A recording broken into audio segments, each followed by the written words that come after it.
Sometimes we may have to stand in the rain to cry. It's all right. But when we do that, our heart really gets opened up.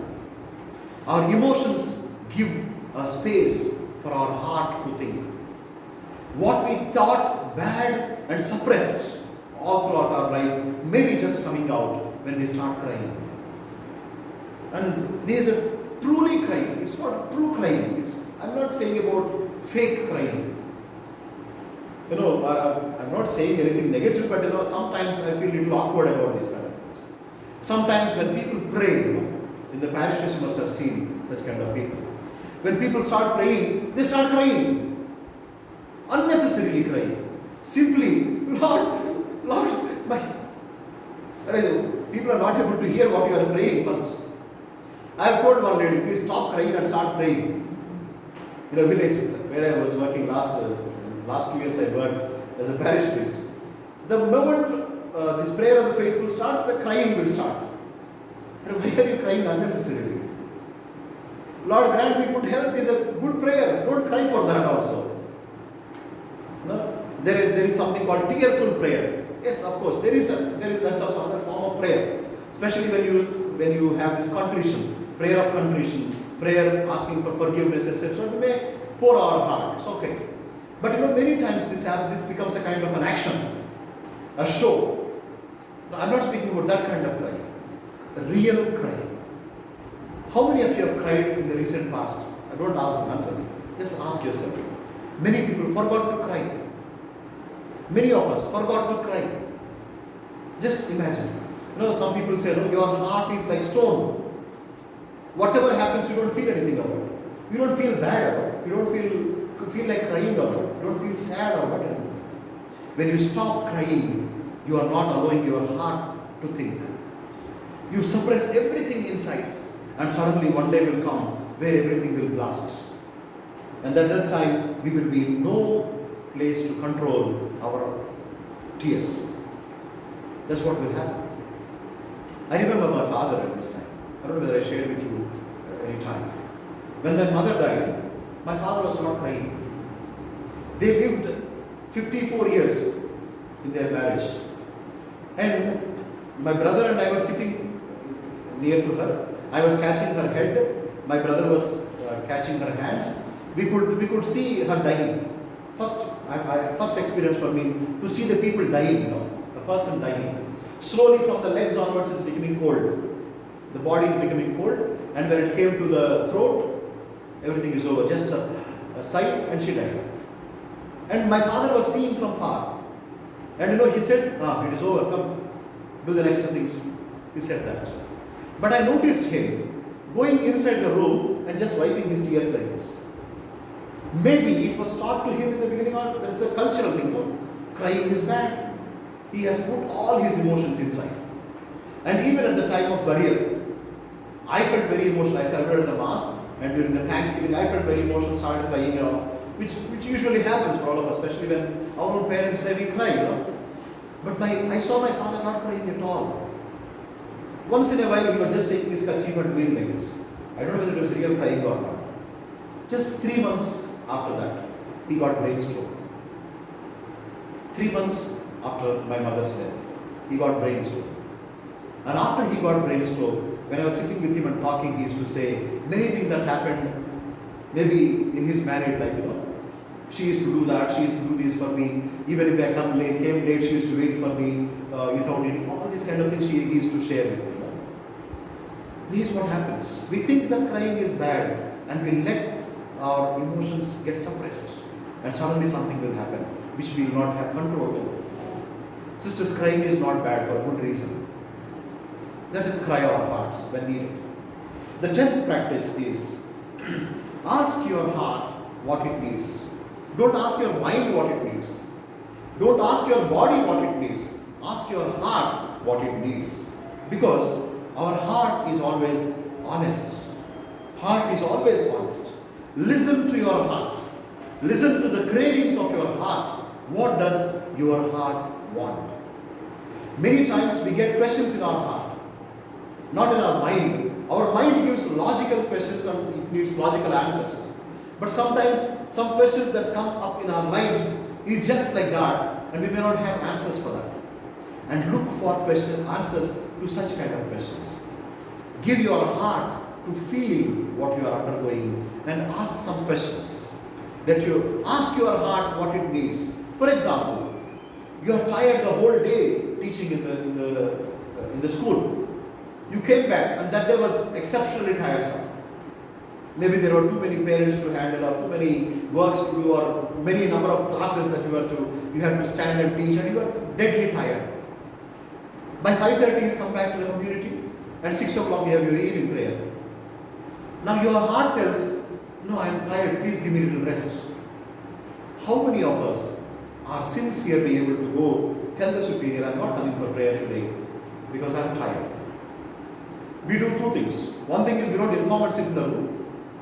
Or let us say, because others are watching me, I will let me go and sit there and sleep in the chapel. Many times that's what happens. How many of us are sincerely able to say, there is somebody whom I should inform, let us say. I'm not coming for sister, I'm not coming for prayers today because I'm tired, I think I need some rest. My heart tells me, relax a little bit. If not, I may go mad sometimes. That sincerity, that honesty will come only from heart. When we think with our mind will tell, it's okay, sit in your room, man. No, who is going to question you? You're all senior sisters. Who is going to question you? Superior will not question anyway. Provincial is not going to watch what you are doing. It's okay. This is what mind will tell. But what our heart tells, we need to follow that. Because that heart, our thoughts of the heart are established by the Lord. Yesterday we said. And the last practice, sisters, is learn how to be vulnerable. You know what is the meaning of vulnerable, right? To be in a dangerous situation is not bad. You know, when some habit that we have is, when somebody asks something, why did you do that? The first answer is no. No. You know, that's what we get. The first answer or the reaction is, no, I have not done that mistake. Being vulnerable is to accept our mistakes. Yes, I have done wrong. What is the problem in accepting that I have done wrong? If you have not done wrong, if people are accusing you, you need not get frightened of them. You can be strong. But if you have done something wrong, if you have hurt somebody, why can't you just go and ask sorry? We think when our mind says, no, you are right, don't worry. Why should you go and say sorry? Jesus says in that parable, you are bringing an offering. And when you reach the altar, you remember that your brother has sinned against you, not you. That somebody has sinned against you. You remember that. And what do you need to do? It is that fellow who I have done mistake against. So let me offer this offering to God. No, that offering may not be acceptable. Being vulnerable means being in a sensitive place, being on the receiving end. It is sometimes okay to be in the receiving end. It's not bad. Don't get afraid to do things that your heart tells you. If your heart tells you, you are wrong, man, go and ask sorry from that person. We say to ourselves again, no, I am not wrong. Why should I ask sorry from that person? Being vulnerable. Our natural instinct is, when somebody takes a stick and tries to do like this, we take a protective step immediately. Without knowing what is that person going to do. Our instinct tells us, protect yourself. But sometimes our heart tells, wait and see what is going to happen, it's okay. No? Many times we protect ourselves from people, from circumstances. We want to be secure fully. A religious life is not a secure life at all. Not at all a secure life. If we are looking for a secure life, we need not be religious at all. But there is something. The other day I was just talking with some sisters. And they said, not sisters, some lay people only. What is there for you all? You are all comfortable now, fathers, sisters and all. Then I said, yeah, that's true. Our professor once used to say, even if the whole world dies of hunger, religious will not die of hunger. They may die of something else, we don't know. But of hunger, we will not die. Because we are so much protected. We get everything that we want, right? Is there any day that any religious community slept with hunger? I don't think so. Because we get our food, whether we work or not, we get our food. And that is our timetable. 8 o'clock supper, 8 o'clock it is available. We are not vulnerable to anything. We have not faced life as such. But imagine the same religious who are missionaries in some parts, who are holding their heart in their hands and going to proclaim the good news. Such are the people who are really vulnerable to anything. And we need to learn to be vulnerable. Even in our own circumstances. We say, oh, let us play safe game. This is what many of us think. No, let us not play safe game always. Even if it is at the cost of saying sorry to people, let us do it. That's what our heart tells us. Let us accept what we are inside. And if we have done mistake, our heart tells inside, please, go take one step down. You are not going to lose anything by taking one step down. You need not be only on top. It is okay to be a follower sometimes, if not always the leader. It is okay to be a follower. It is not something bad. Your time will come when God will give you a chance. That time you can be a leader. But now, as long as you are a follower, please learn to be a follower. It is nothing bad. It is nothing bad. Most of the religious these days are power thirsty, money thirsty. No? This is what is happening to many religious. Power thirsty and money thirsty. Where are we going? What is our life going to be? Is our heart really working? At that time when we see such kind of people, we say they are stone-hearted. But when we are at wrong, when we can say, sorry, this is my life, I can accept it, I think that is something very important. And sisters, I said 11 practices that we can really do something to start opening of our hearts. Some of them may be applicable for you, some of them may not be applicable for you.